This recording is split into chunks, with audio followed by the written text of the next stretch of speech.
Développement du Sénégal, un devoir civique pour chaque Sénégalais. wareefu bépp doomu Sénégal mooy nga dugal sa loxo ci yokkute réew mi.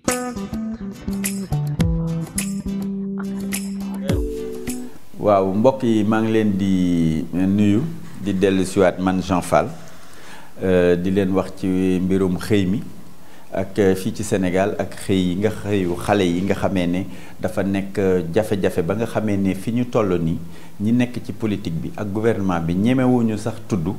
mbirum xëy mi parce que dañu amul bunt buñ mun a jaar waaye nag man li nga xamee ne moom laa jàng balaa may nekk di def mbirum astrologie yeeg dama jàng mbirum naka la xale yi ak nit ñi war a mun a amee xëy. parce que lu taxoon ma def ko parce que ñun ba ñuy dem di jàng ji France boo demaan jàngi France ba dellu si boo ñëwee di nga toog un an wala juróom benn weer balaa ngay mun a gis liggéey man nag ba ma demee France ma jéem a fexe pour que ne su ma ñëwee Sénégal rek am liggéey loolu moo ma tax a jóg ba nga xamee ne dem naa ci ba nga xamee ne système yi nga xamee ne ñoo nekk France di fa dox fi ñu toll nii bokk naa ci ñi nga xamee ne ñun ñii ñoo ko jëkk teg foofu te bokk naa ci ñi réfléchir pour ñu teg foofu ay plan d'insertion sociale ak jeunes yi def ay jeunes de banlieue yi nga xamee ne dañuy am ay difficulté bay di nekk di def naka sudul noonu di nekk ay sambaboy ñu leen di tegal ay stage d'insertion apprentissage ak yooyu yëpp dafa toll ci fi nga xamee ne rek moo di boo amul liggéey ce comportement dafay changer soo amul liggéey dañuy gàcce ak rus ak violence dafay dugg ci sa yaram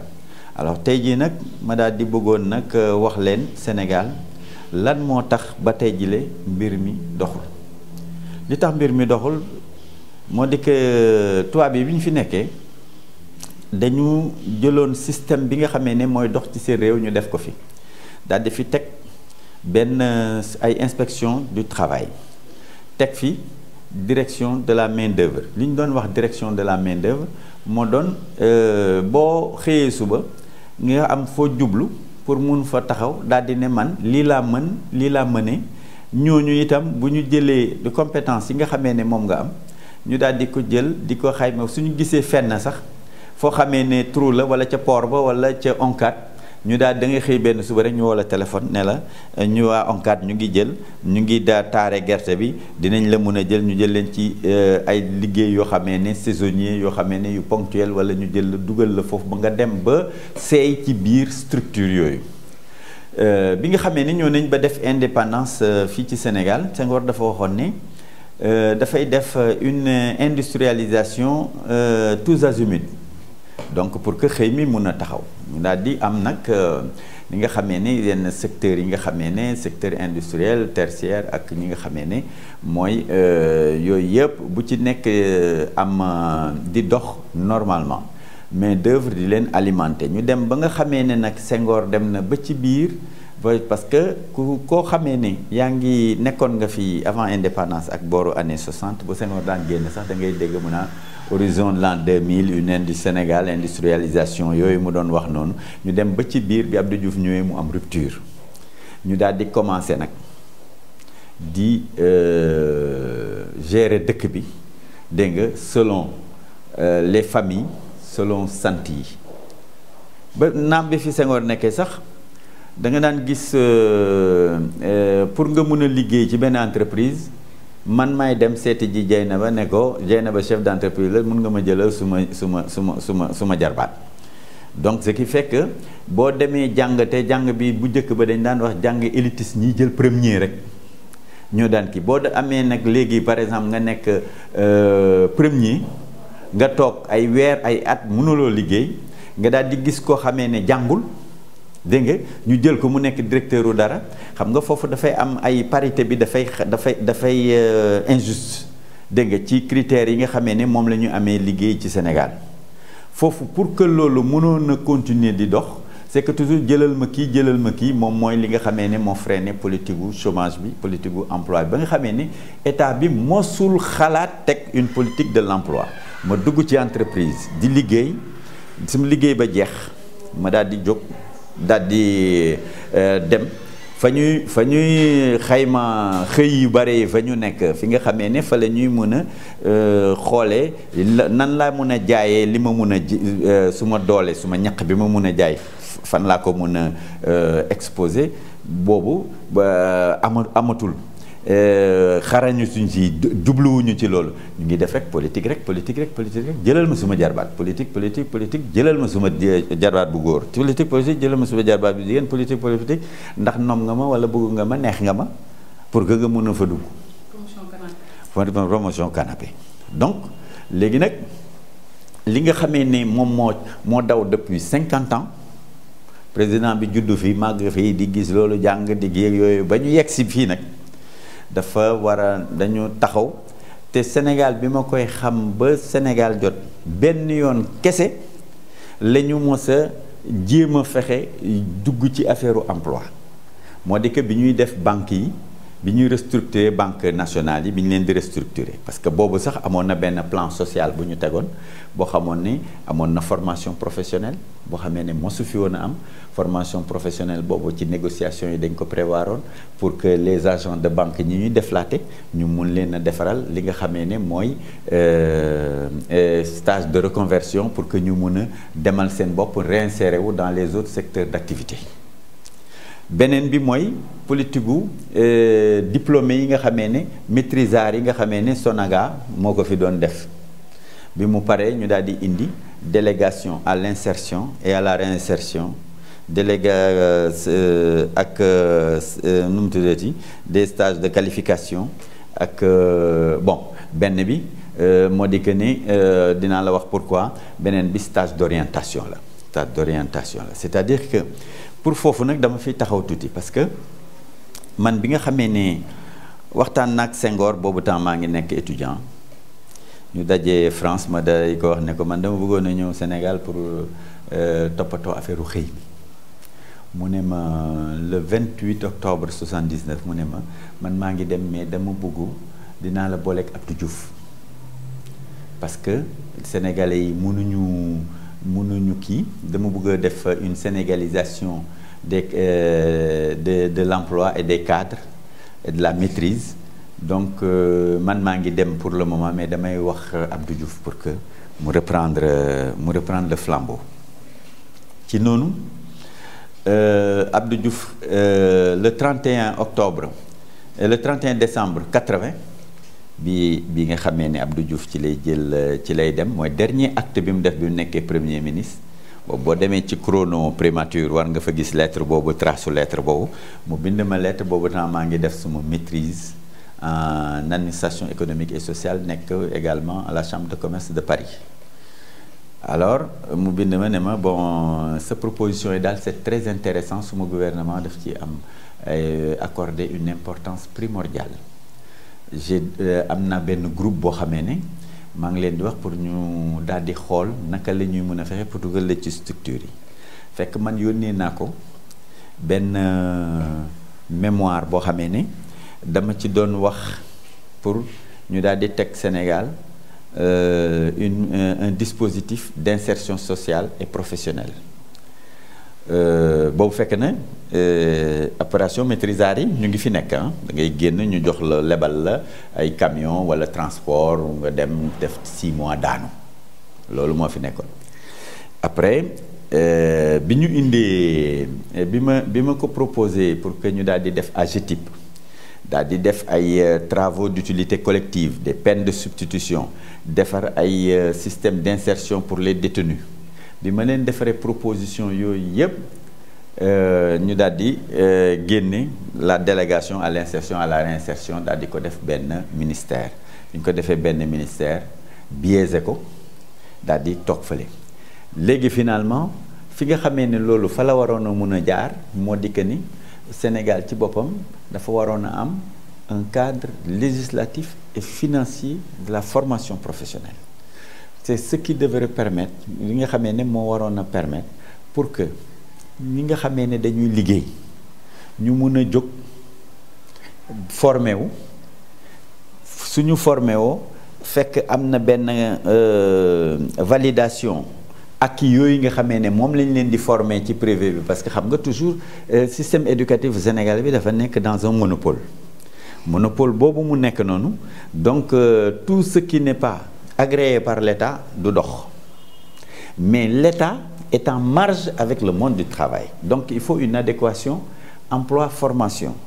te absence d'adéquation emploi-formation boobu moo di que y a des structures intermédiaires yoo xamee ne ay passerelles parce que boo gisee benn pont bu benn division blindée bu ñëwee ba ci benn géej dina am au moins pont boo xamee ne wala ñu def benn pont artificiel pour que nit ñi mun ci jaar pour mun a traverser l'autre rive ou bien ñu daal di defar benn pont boo xamee ne fa la nit ñi di sukkandiku pour mun la traverser soit beaucoup plus facile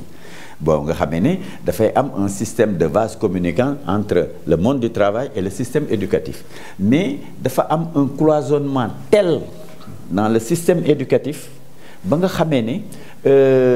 ñi nga xamee ne ñu ngi nekk dans le monde éducatif même ba ci université de Dakar dañu am benn système d'élitiste boo xamee ne ku ci nekk yaa ngi daw pour mun a am nekk docteur de quelque chose man maa nekk ce quelque chose là mu am hier structure bi fermée mais loolu yëpp li ko def moo di que ni ñëpp ñu ngi naan professeur de tel gis nga da nga doon toog daal di jël ku mel ni Iba Der jël tamam de suis professeur de docteur de xawma lan ak yeeg yu mel noonu wax a wax bay yàq sax le système Abdou Diouf ñoo ne ma dafay def les états généraux ma ñoo ñu naan ma ay école nouvelle ak yeeg yooyu ñu jox ko mu yàq ko complètement te professeur la donc ce qui veut dire que suñu joxul nit ñi li nga xamee ne moom lañ mën wala ñu xam ko du kile échec total te échec boobu moom la ñu nekk di ko dund nii en 88. waaw maintenant mais d'ailleurs nu mu tudd xëy na. échec boobu noonu yow ban solution nga bëggoon proposer les gens pour ñu mën a remédier à ça. waaw solution bi pour que ñu mën a remédier à ça il faudrait que. ñu daal di xool defaat un diagnostic en profondeur de notre système éducatif et des cursus déjà il y a un problème da ngay toog gis par exemple les formations des maîtres depuis l'école normale supérieure da ngay gis maîtres yooyu bu ñu leen former ba pare bu leen éducation nationale administration bi jëlul c'est l'inquiétude c'est les grèves c'est le désarroi c'est l'agressivité dégg nga tous azimuts l'inconscience totale yaa ngi dégg or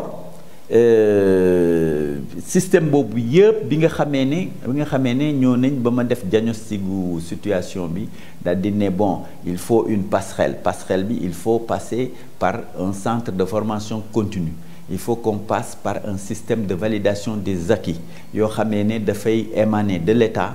des employeurs des partenaires sociaux syndicats salariés ñoom ñoo war a toog ñu daal di def une convention boo xamee ne réfléchir jóge fa génne ci travaux yi dégg nga ba nga xamee ne les chefs d'entreprise le patronat dañu naan nous voulons un tel type de Sénégalais alors léegi les écoles dégg nga di œuvrer dans le sens de sortir les ressources humaines adéquates pour que ñu mun a jël la relève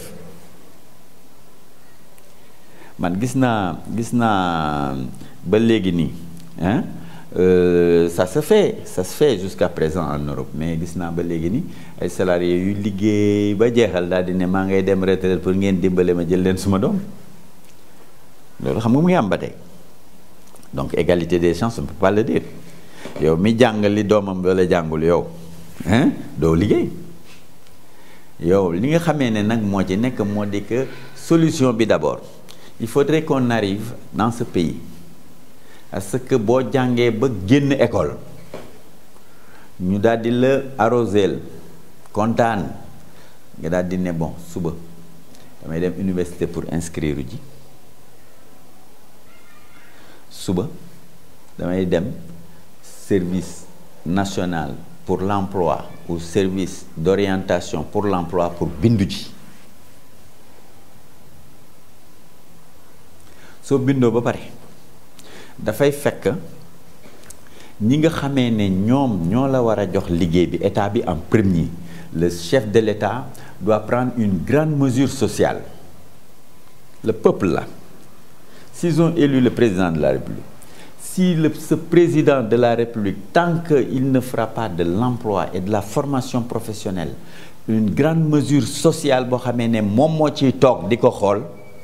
les Sénégalais ne l'ont pas bien élu parce que man li taxoon ma di ko ma élire ko man c'est parce que je me disais que